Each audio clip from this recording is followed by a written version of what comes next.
So I was talking with a client of mine regarding some issues in his company with his employee, and I realized as I was talking to him that people were exercising too much control, or at least shall I say that they were attempting to exercise control.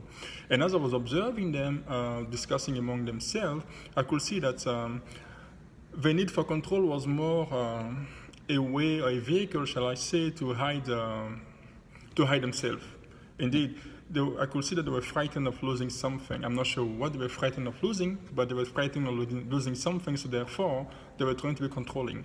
Some of them, on the other hand, were more trying to protect themselves, trying to hide something. They were trying to hide, how to put it like that, they were trying to hide, I won't say the incompetencies, but they were trying to hide the weaknesses. As we know, we dislike being exposed.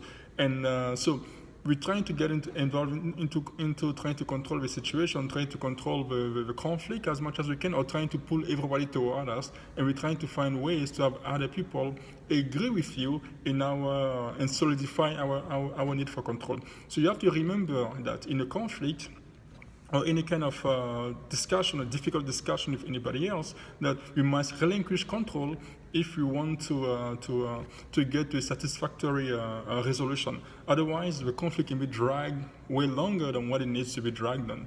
So therefore, there's a need to always think about it. Okay, we need to ask ourselves some questions. What am I frightened of?